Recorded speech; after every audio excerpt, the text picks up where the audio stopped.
Today we have 2 hours in this amazing New Deal era post office to get all the photos I can get. We'll be shooting Ektachrome and Velvia at 400 ISO, and well, actually I'll get to it as we go. We don't have much time to work here. Let's get to it.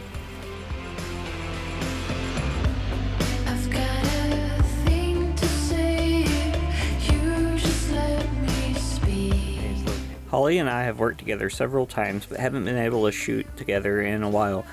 So I was excited to get a couple of hours with her in one of my favorite places ever. Yeah. She was accompanied by her friend Delia, a great model in her own right.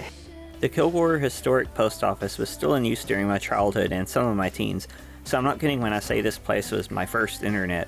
I never got to see this back area back in the day, so it's been a real treat to explore what used to be in the sorting area. But yeah, we had 2 hours to shoot, so we had to be on the ball. Because of this time limit, I really didn't want to use any additional lighting because flash takes time. I could have gone for the lower volume, higher hit rate approach with flash, but even though I had been in this space before, I really could only guess at how the lighting would work out. So I brought my tripod and resolved to push some Ektachrome and Velvia 100 to 400. I also had some Kodak Vision3 250D, Lomography 400 and 120, Kodak TMAX P3200 and 35mm of course, and a couple sheets of HP5 Plus and 4x5. That's Ilford, by the way. I could have tried pushing at least the Ektachrome maybe to 800 or something, but I've read it shifts pretty blue at that point, and I would have needed to have had like a warming filter to do that. And I could have shot 500T, the Kodak Vision3 film that gets converted into Cinestill, but again, I didn't want to necessarily deal with that color rendition, because when you filter tungsten balanced film, it still looks different than daylight balanced film. It just looks more like daylight balanced film. Also, Kodak 250D is possibly my favorite color film right now. I just wish it would come in medium format, but at least more cheaply. As you can see, one electronic accessory I did make time for was a fog machine. I was hoping the directional light from the windows would give us some nice atmosphere when combined with the fog, and I also knew it might help brighten anything that looked a bit too cavernous because the light will carry through the fog. Holly and Delia handled the wardrobe. I hope I'm saying your name right. Trying to think on your toes and look at the clock can be a real challenge. When things don't work, you just have to be able to balance pressing ahead to make it work and just moving ahead to the next thing if it's not working. I'd like to take just a second to thank my patrons listed here on screen. I have 10 now, and they contribute a lot to this channel, and I really enjoy and appreciate all the support financial and otherwise. You can become a patron for as little as $1 a month, and especially in these times, it helps me massively. And thank you to anyone who supports this channel in any way. And if you can't subscribe to Patreon, then you can subscribe to my channel and turn on notifications, click the like button, share it, and whatever else works for you. I really appreciate that too, and comments are also appreciated. I really love how the backlight and fog worked with these photos especially. She was on the very edge of a window and had plenty of light reflecting into her, and this takes a similar approach.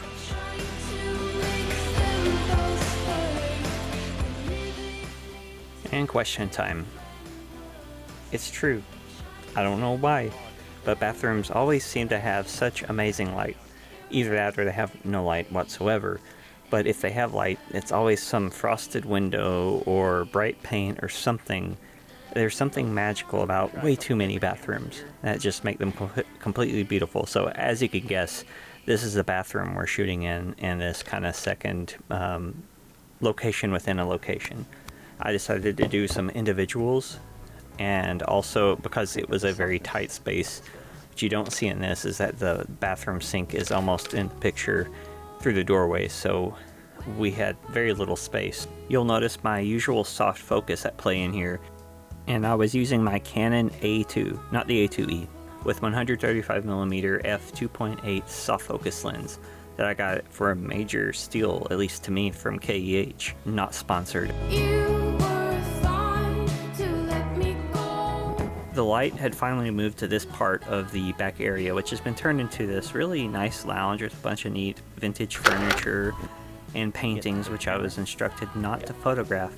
So hopefully these blurry backgrounds are acceptable.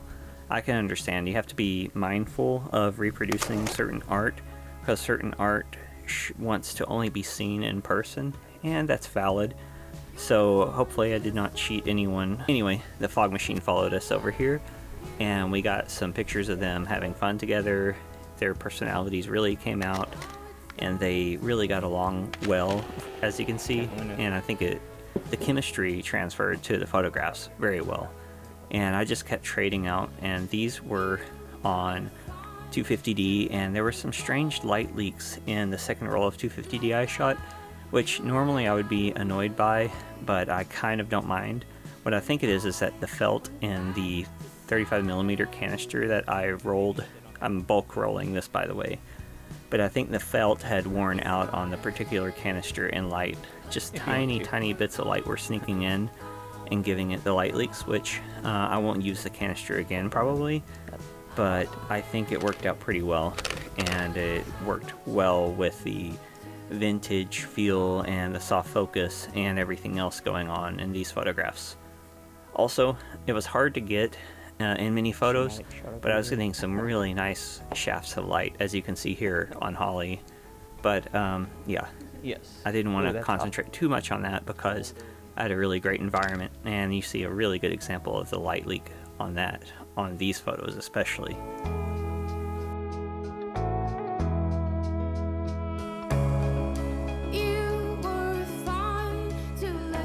And we were going well into our second hour at this point, and I really wanted to shoot in this beautiful Art Deco style front area of the post office. And they have these really wonderful former post office boxes where you would get your mail. And bonus information, this camera is sitting almost right under my childhood mailbox, which was, as I said earlier, my first internet, where I got so much mail and so many interesting things that connected me to the world. And it was really neat to try to take some photographs here. And I decided to try black and white here because it was way darker than it looks in this video. Okay, so I shot some TMAX P3200 and the A2. And I also shot some Ilford HP5 Plus in my speed crown graphic. And I rated it at 1600. I shot the TMAX at box speed. Notice the lights coming out of the mailboxes, which the 4x5 shots I had like a 4-second exposure on, or roughly. I just kind of bulbed it, but I wanted them to move. You'll notice that these boxes had some nice light behind them, and so we played off of that, and I'm doing my best Arnold Newman ripoff, sort of, in a pinch. And we took a few of these and decided we needed to do one more location.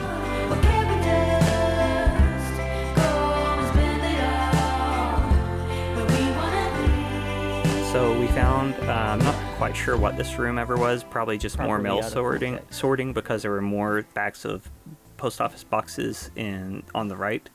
And I would like to note that we were very careful with this table. We wanted to be 100% sure that Holly would not damage it, dancing on top of it.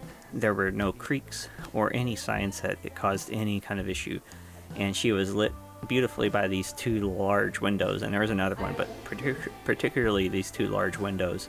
And the sun was not like that when we arrived, so over the 2 hours that we were there, the light had moved, and I tried an experimental lens on my crown graphic. It was 50-50, but I kind of like the depth of field. And I also took some quote-unquote safeties on Ektachrome with my Pentax 645N. And I had to grab this really nice window lit shot on 4x5, and I shot this on Velvia 100, also rated at 400, just to get some extra speed and also see how I could play with the colors. We're a little low key, but I love how the colors came out, and I love how the backlight really played through and gave this haze. And yeah, time was up. We scraped out just in time and got to experience and shoot inside of one of my favorite places ever. And yeah, that was it. That was fly by the seat of our pants, and now you're flying by drone.